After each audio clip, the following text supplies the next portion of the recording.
Okay, brilliant. Welcome, everyone. Thank you so much for joining on a Saturday from all over the world. Very happy to see that we've all different time zones. And thank you so much for taking a little bit of time out of your day to come and watch this Mind-Body Connection series. So I'm going to be sharing my screen.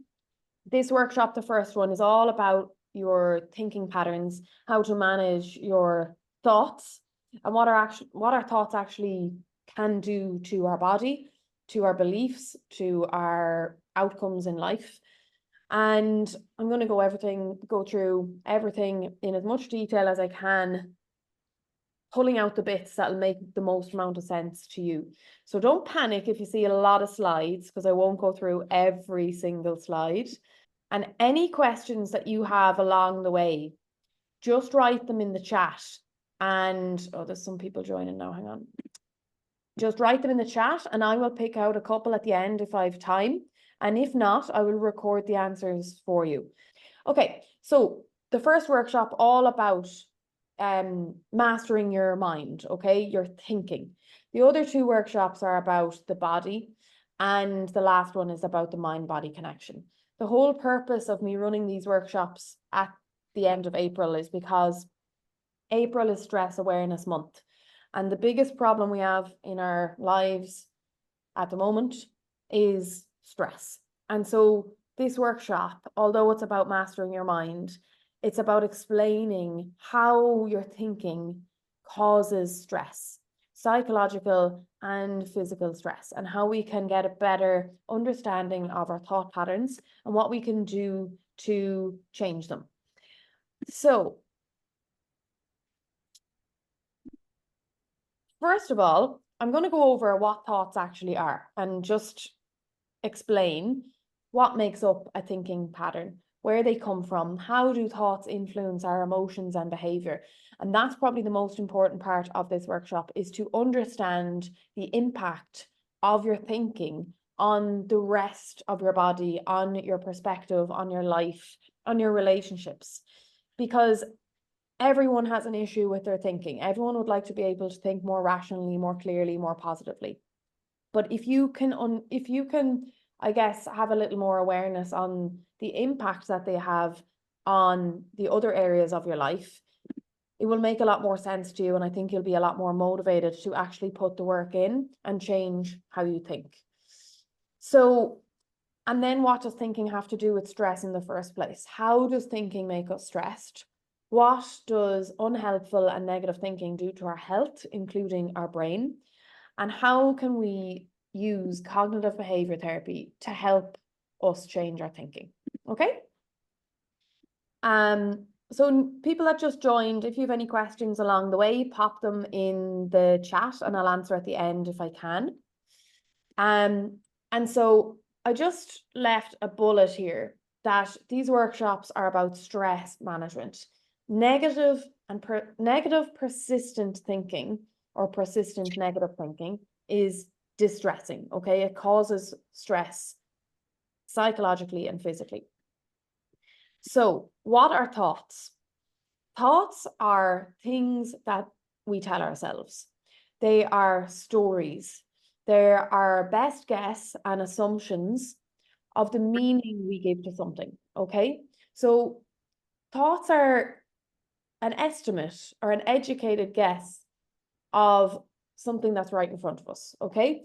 And depending on what we do with that thought, that's what's going to impact what that thought, the effect that thought has on your body, the effect that thought has on your action or your behavior, and the impact that your thoughts have on your mood or your feelings or your emotions, okay?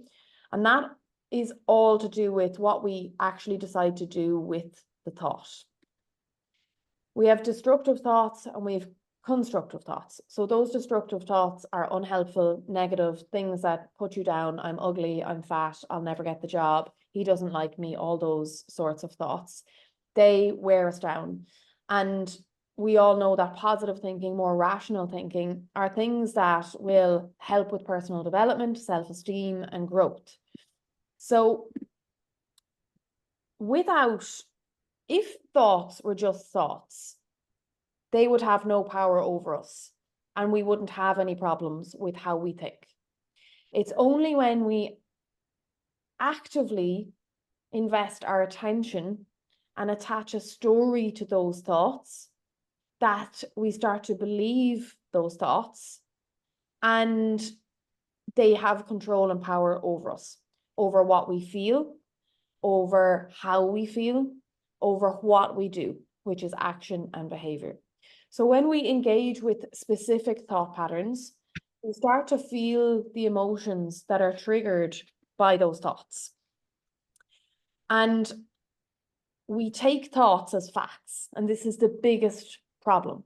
When we take thoughts as facts, then that's where you can go on this downward spiral. So it's the quality of our thoughts that will determine how we feel, our energy levels, which is for another workshop, and ultimately our life outcomes, which I'll explain in a second. So how does our thinking have an impact on our life experience or the trajectory of our life? So I'm just going to explain this graph here, okay? So our thinking, I don't know if you can see this bar, let me move it out of the way. Our thinking impacts how we feel and what we do. So our thought pattern, when we feed into that thought pattern, or when we start to take that thought as fact, that then has power over us and leads to how we feel because of how we think.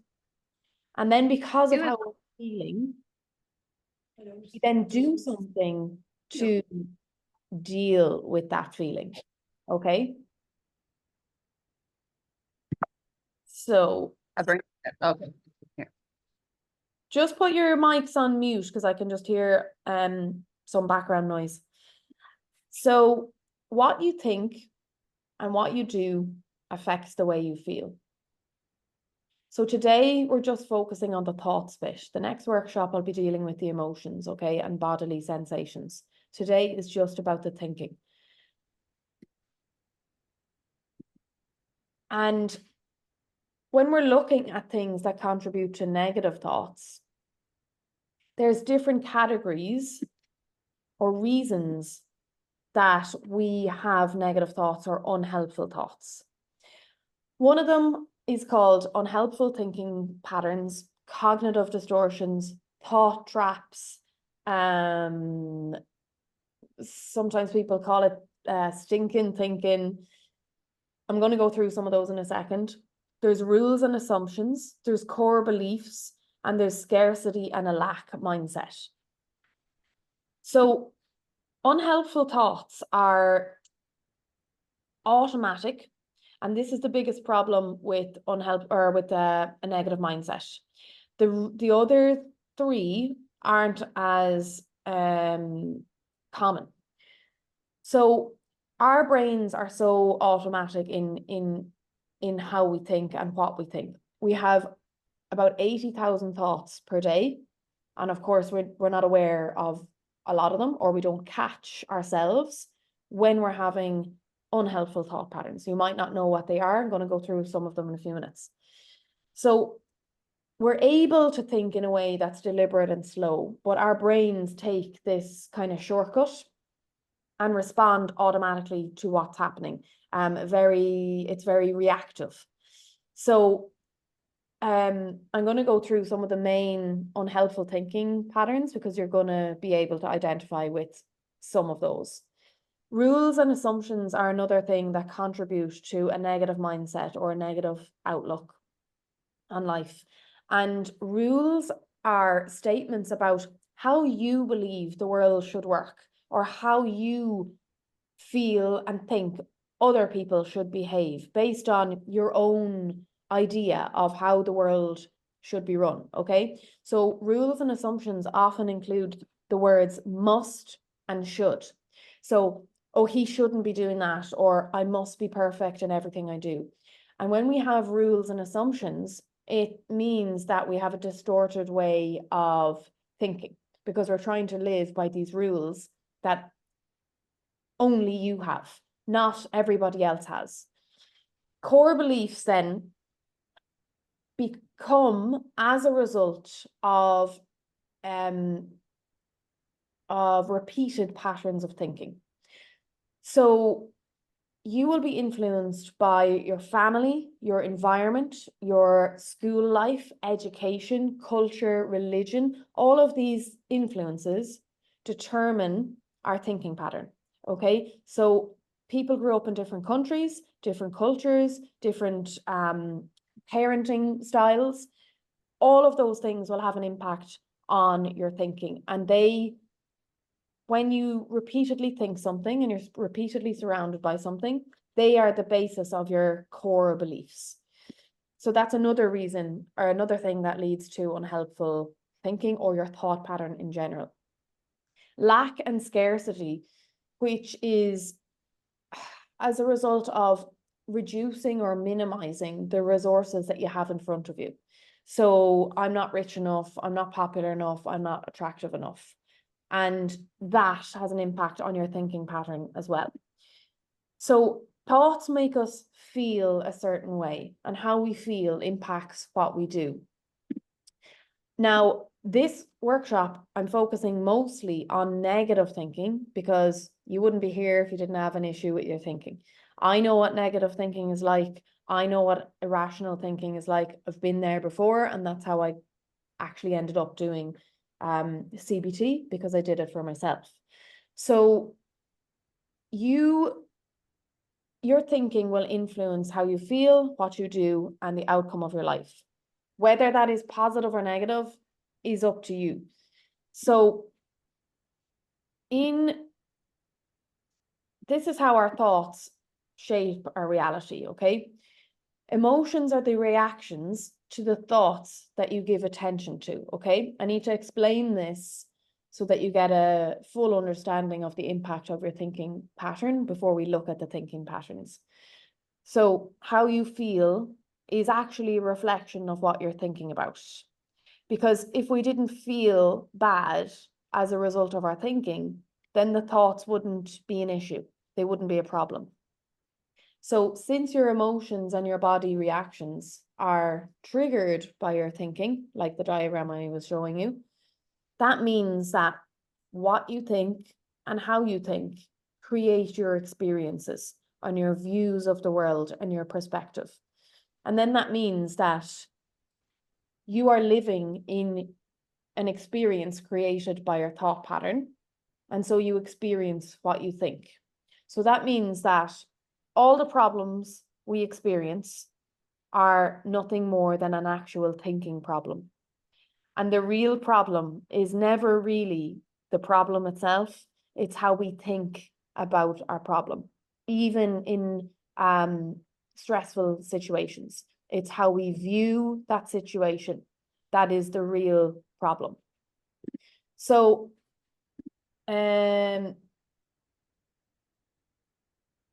let me just flick through, because I don't want to go through every single one. Okay, I'm going to give you an example here, okay? If experiences on their own caused feelings, then we would expect every single person on the planet to have the exact same reaction to every experience. So, you know, when you go to the cinema with your friends, or you have a movie night, or something happens and you're talking about it with your friends, and let's just go with the movie one. And we're like, oh, what did you think of that movie? And I'll say, oh, I thought it was really good. I thought this, that, and the other. And your other friend will say, oh, no, I wouldn't go watch the second one of that. Or, yeah, I didn't rate it at all. And you ask three more of your friends, you will not have the same reaction from every single person in that group, because of their experience, their past life experiences, and how that influences their interpretation of situations. So 3 people have booked a seat on a flight, okay? When they get on the plane, each one has a different experience. One is anxious getting on the flight and anxious about the flight. The other one is upset getting on the flight and on the flight. and one is excited, okay? So it's not the experience that causes the feelings, it's our interpretation and our thinking about that experience. So for example, maybe the person that was anxious had to do an emergency landing before, and so they now have a fear of flying. Maybe the person that's upset has, is in a long distance relationship, and every time they get on a plane, it just reminds them of them having to leave again. Maybe the other one is going on holidays or going to see their family that they haven't seen in 6 months, okay? Every single person, they're having the same experience, they're all getting on a flight, but how they interpret it is determined by their past experiences and what they think about that scenario in front of them, okay? So it's our thinking that causes the issue and how we interpret the situation in front of us. So let me just flick through a little bit. When we get stressed, okay, we can get stressed because of an actual real life scenario in front of us, or we can get stressed because of something that we have imagined, okay? A thought that has come into our head. Both of those situations can cause significant stress in our body. And a lot of the time, the stressor is the unhelpful thought pattern itself. It's not the actual situation in front of us. So let me just move this bar out of the way. I'm going to give you some examples, okay? So thoughts here, thoughts like, I can't cope, something terrible is going to happen. Why did I say that? Let's go with something terrible is going to happen. If you have a thought that something terrible is going to happen, and you go with that thought, you take that thought as true, that then leads into how you're feeling, okay? So because you're worried or anxious that something terrible is going to happen, even though nothing's actually in front of you, it's just a thought. It then leads into you actually feeling anxious and fearful, physical sensations in the body, that something terrible is going to happen. So you put yourself in fight or flight mode from one single thought alone.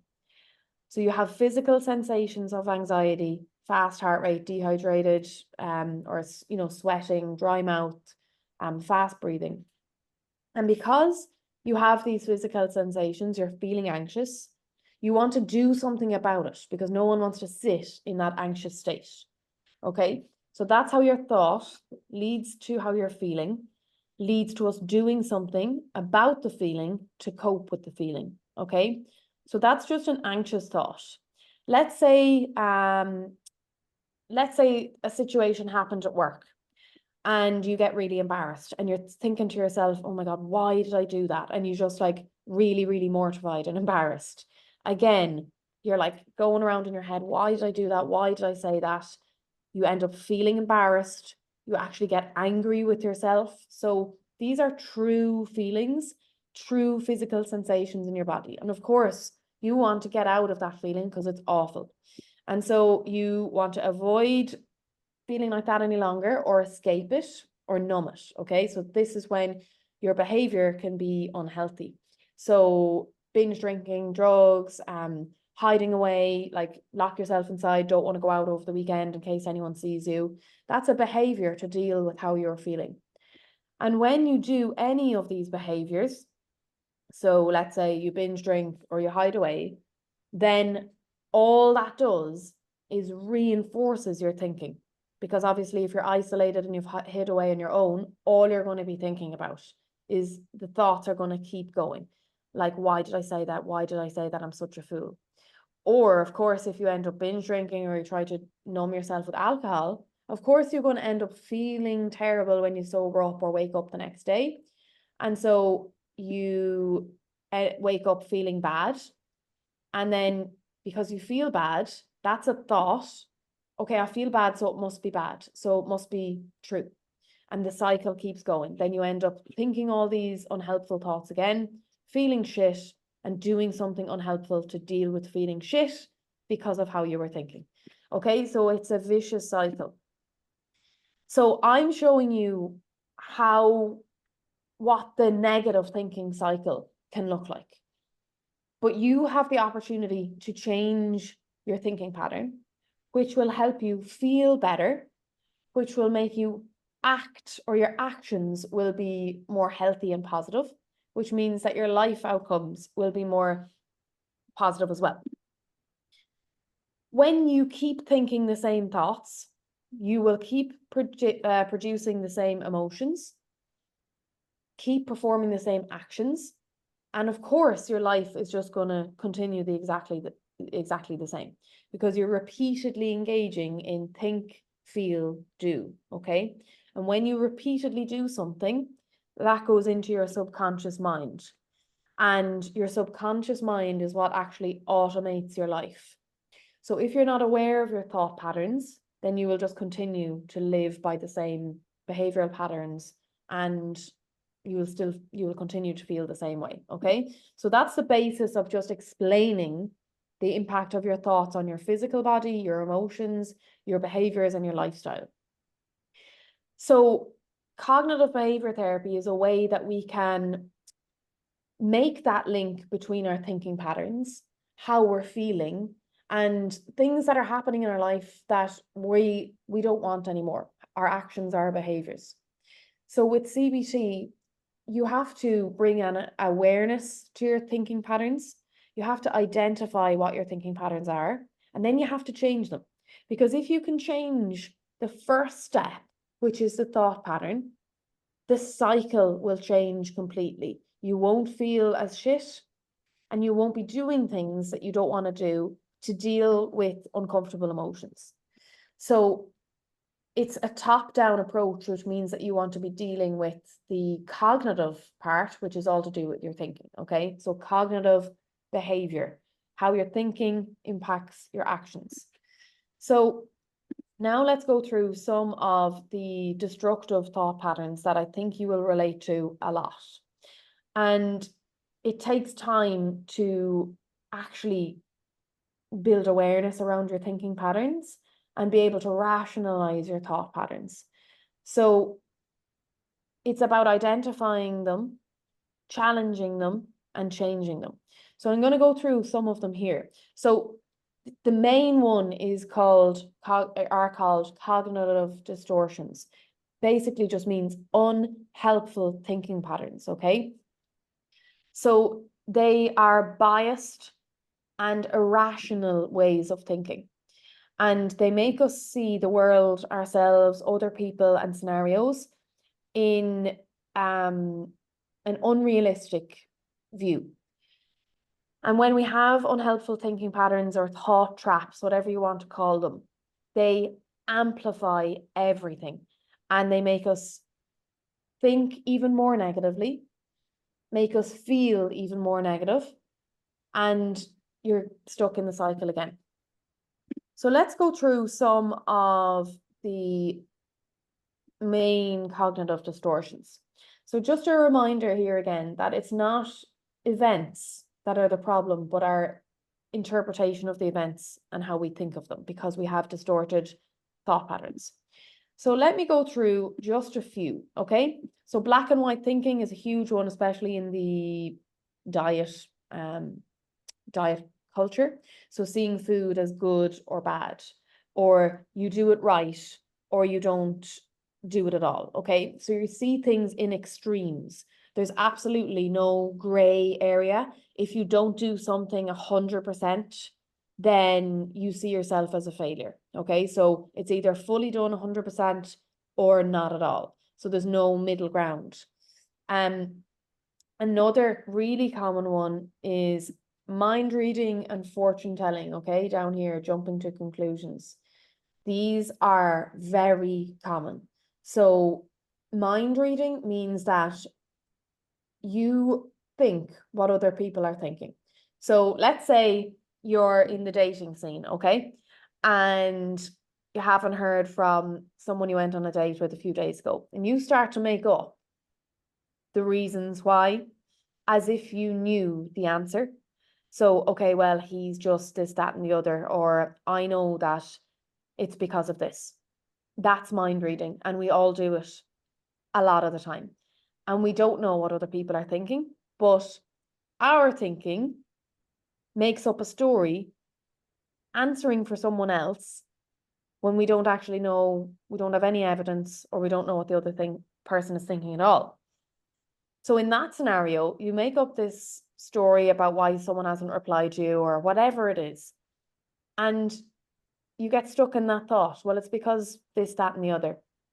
And you repeat that thought because you still haven't heard from someone or whatever the reason is.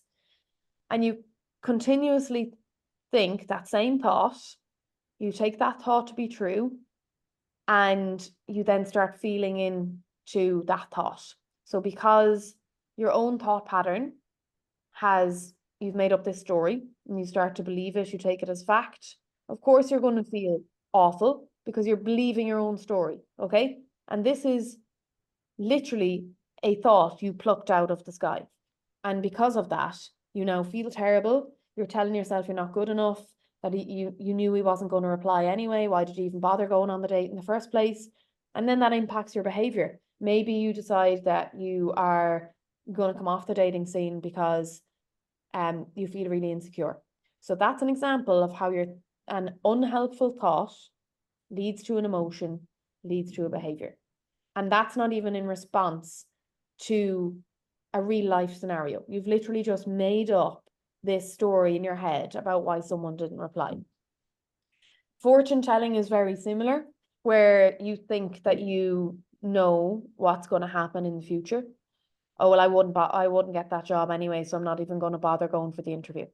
You don't know if you are going to get that job or not, but you tell yourself and you predict the future based on no evidence really at all. And then you start to feel shit about yourself, that you're not good enough for the job. And so your behavior as a result of that emotion is that you don't go for the job at all. So that's an example of how mind reading and fortune telling can seriously impact your emotions and actual opportunities in life with regards to dating and work. I've just picked two there. Emotional reasoning, again, is very common, especially with weight loss or people struggling with weight. So you know those days that we just feel shit, okay? And you might say, I feel fat today. And because you feel a certain way, you take those feelings to be true, okay? So you're no bigger, or you haven't gained any more weight than you did the previous day. It's just because you feel a certain way that you assume that because you feel that way, that what you're thinking must be true, because your physical body will have an impact on your, thoughts, emotions, behavior. So how you feel affects how you think as well. So, oh, I feel fat, therefore I must be fat, even though you're no different than you were the day before. It's just a feeling in your body. And that happens a lot in work scenarios as well. Like when you feel really embarrassed, maybe you made a mistake, and oh, I feel embarrassed, so I must be stupid. And then you start thinking that you're stupid. Okay, so there's loads of different examples of unhelpful thinking styles. Those are just a few of the most common ones. And we have to just dispute these sorts of thoughts, okay? And I'm going to show you how to do that in a second. So, solutions. How are we going to get over negative thinking or unhelpful thinking patterns? The ones that I was just showing you there, black and white thinking, all or nothing thinking, thinking in extremes, jumping to conclusions, fortune telling, and taking feelings as facts and then going with because you feel a certain way, what you think about how you feel must be true. They're all irrational thinking patterns, okay? And when we have irrational thinking patterns, we need to basically challenge ourselves to prove whether that thought is true or not, okay? Sometimes we've got negative or anxious thoughts that can be justified. So you have to dispute your thoughts to be able to see what's rational and what's not. And when you have irrational thoughts, you need to be able to rationalize them, okay? So one of the examples is called cognitive restructuring, okay? And it's a technique that helps you challenge those negative and unhelpful thoughts or the irrational thoughts. And what you have to do is find evidence for your thought pattern and then see if it's true or not true. And if it's not true, you create an alternative perspective, okay? None of this will be possible if you don't have an awareness of your thoughts. You can't just sit down behind the laptop like I am here and think, oh, what was I thinking about today? It doesn't work like that. You need to be writing out your thoughts. You know, if you feel a certain way in the middle of the day, why do you feel that way? If you know that you have a lot of negative recurring thoughts, let's say in the morning when you wake up, maybe when you look in the mirror, what are they? Write them down. Write down all the thoughts that you, as many as possible as you can in the day, so that you can go through them and see the trends within your thoughts. And then you can pluck out the ones that you think are irrational and negative and do this exercise that I'm going to go through now. So what you need to do is ask yourself these questions, okay? First of all, we need to see, are these thoughts facts, okay? Because if they are, and if you have genuine reason to believe your thoughts, then there's something you can, then you have to deal with the reason your thought is justified is because a situation has happened and you need to deal with how you're feeling in your body. That's for the next workshop where we're just genuinely feeling shit. Right now, we're dealing with irrational thoughts and we want to prevent them and reduce them. So when you're writing down your thought patterns or your journals, okay, this morning I woke up and I said to myself, I just, feel shit in my body, or I look fat, or my skin is so shit, or whatever. You write down all these thoughts. So is your thought true? Is it 100% true? Are your thoughts based on fact or opinion? So is it an opinion you have of yourself, or is it 100% true? And what you need to do is something called putting your thoughts on trial. So, in a courtroom, they have to make a decision or a verdict based on, they cannot have any doubt that the evidence that they're going through, they have to justify their reason. And you have to do the same thing for your thinking.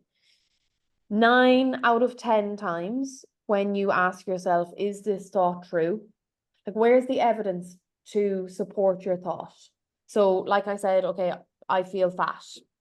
So I feel a certain way, so now I'm fat. Is that thought true? It's not, in mostly 99% of the time, it's not true. And it's just an irrational thought. And finding evidence for that is the best way to dispute your irrational thought. So show me the evidence that you're ugly, you're fat, that you'll never get a boyfriend, that you won't get that job. Where is the evidence to support that thought with 100% certainty? So where's the evidence to say that you wouldn't get that job or you wouldn't get a chance of that job? Maybe there's people better than you. Maybe there's people more skilled than you. Maybe you went for it before and you didn't get it. But you have to make a list of the reasons why that thought is true or not true, because most of the time the answer will be that it's untrue and it's just irrational, okay? So when you have those irrational thoughts, you're most of the time not going to find any evidence for that thought. Then what you have to do is generate alternative perspectives, okay?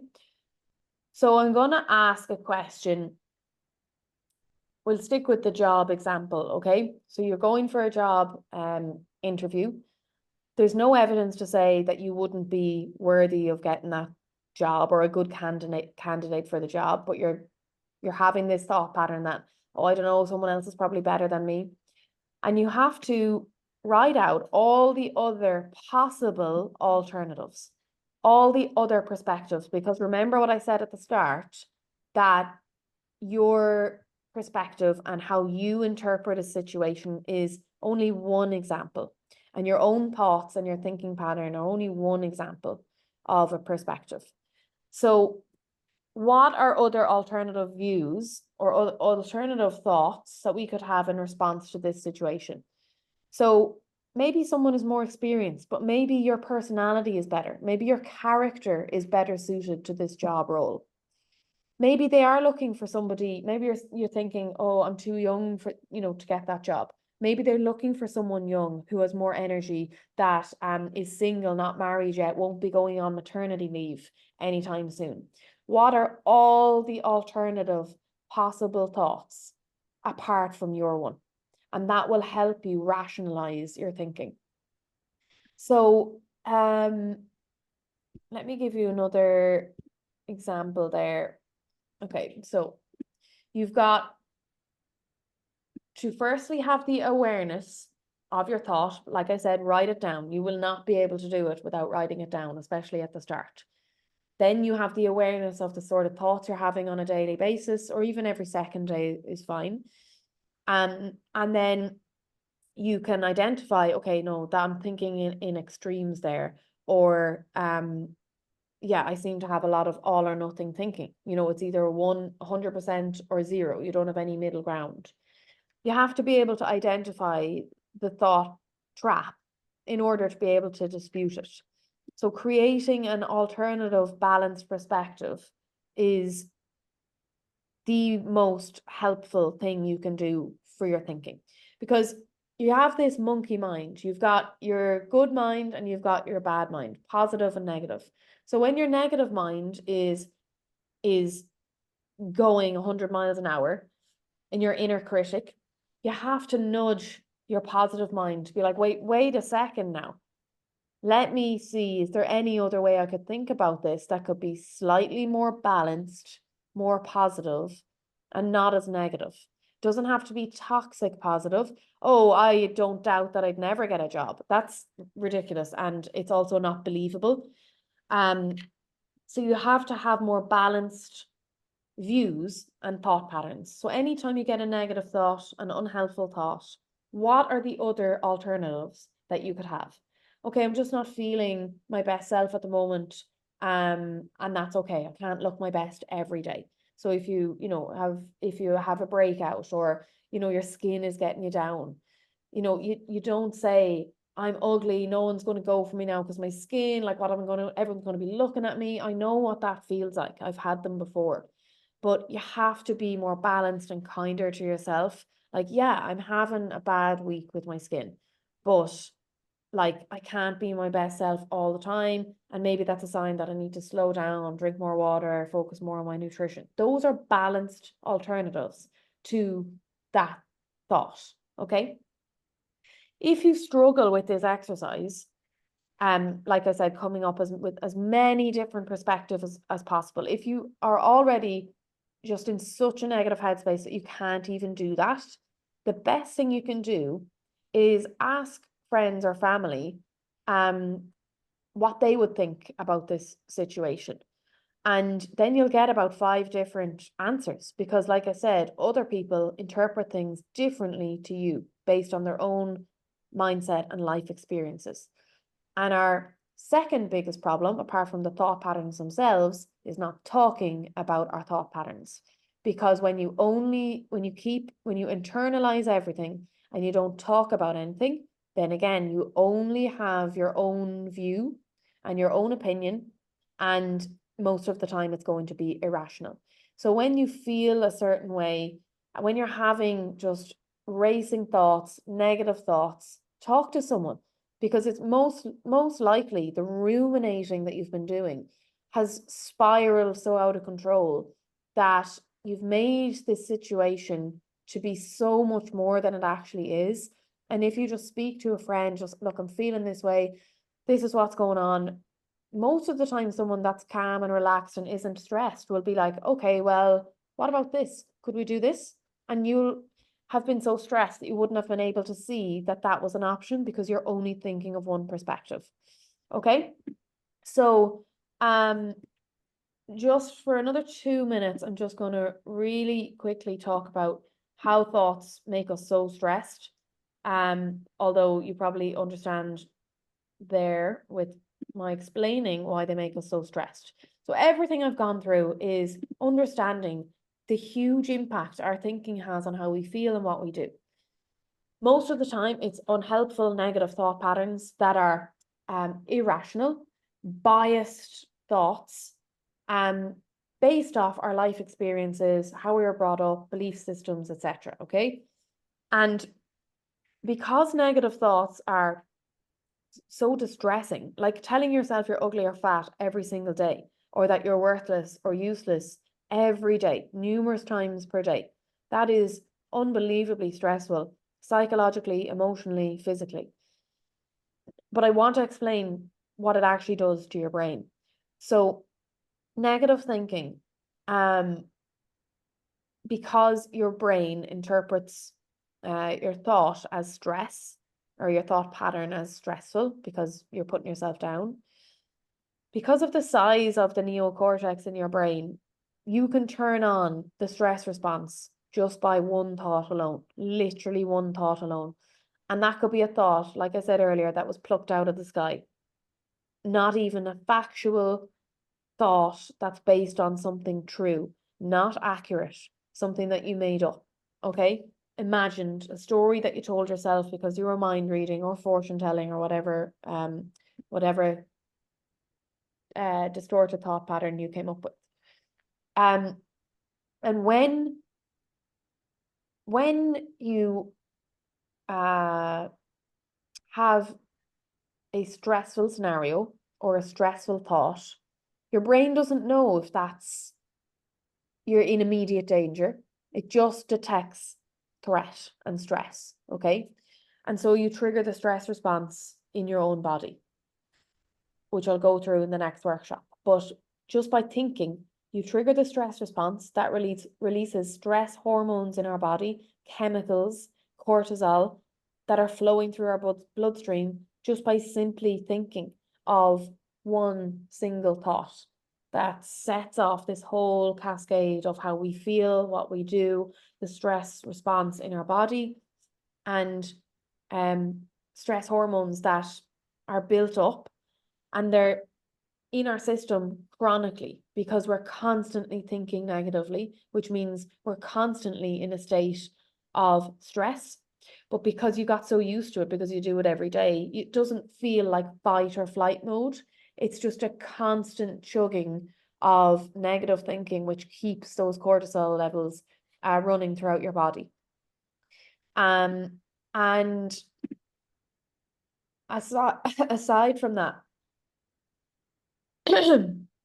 what it does to your actual brain, it means that when you're thinking negatively or anxious thoughts, it activates a region in your brain associated with emotional regulation, the amygdala and the prefrontal cortex. Okay, it doesn't matter about those names, but what the amygdala does is plays a key role in processing emotions like fear and anxiety. And your prefrontal cortex is involved in higher order cognitive functions like decision making and problem solving. But when we are in a stressful state, negative thoughts, then the amygdala in your brain becomes overactive. And that means that you cannot think clearly. You're very reactive. So your emotional regulation just isn't there. And you're not able to manage your stress response, manage your emotions, problem solve, make decisions, or think clearly in any way because of the impact the stress response has had on your brain. And the stressor was your unhelpful thought, like you're just one irrational thought. So I think that's the longest workshop done now. And I just wanted to get as much in as possible on that one. Do you have any questions? I'll check now before I go into the next one. And here are the main points on how to change your thinking. Okay, so how can we change our thinking? You cannot change it unless you have awareness. Identify your thought patterns, write them out, see what they are, read over them later. Are they true? Are they 100% true? Where's the evidence to support that thought so that you can prove or disprove the thought? Create alternative perspectives. It's called cognitive restructuring. Surround yourself with good energy and people that make you feel good, because we know that our thinking impacts our feeling and our feeling impacts our thinking. So if you come away from conversations feeling shit, you're going to start thinking, oh, is that because of me or is it because of them? No, it's probably because of me, wasn't it? And you start this whole process again. So notice how you feel after conversations, how you feel at work, how you feel after certain activities, because maybe you need to adjust the relationships that you have, the people that you're hanging around with, if you're feeling shit after conversations, which leads to how you think.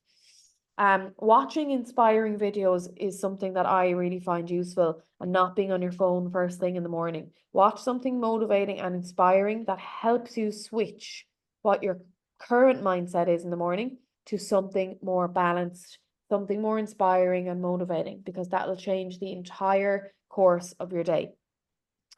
Visualizations and gratitude I'll go through in the next two workshops. So if anyone needs to leave, don't worry about it, just drop out. The next two will be much shorter.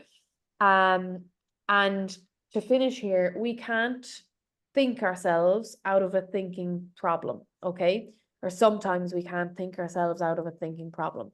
If you're spiraling and you're racing thoughts, really negative, really anxious, in that moment, you can't sit down and journal and work through your unhelpful thought patterns. If you're at a point where it's too much to try and solve your mind with your mind, we can solve the mind with the body, which I'm going to go through now in the next workshop. So that whole workshop was all to do with thinking, okay? Hopefully you know now how profound of an impact our thinking patterns can have on how we're feeling and what we're doing.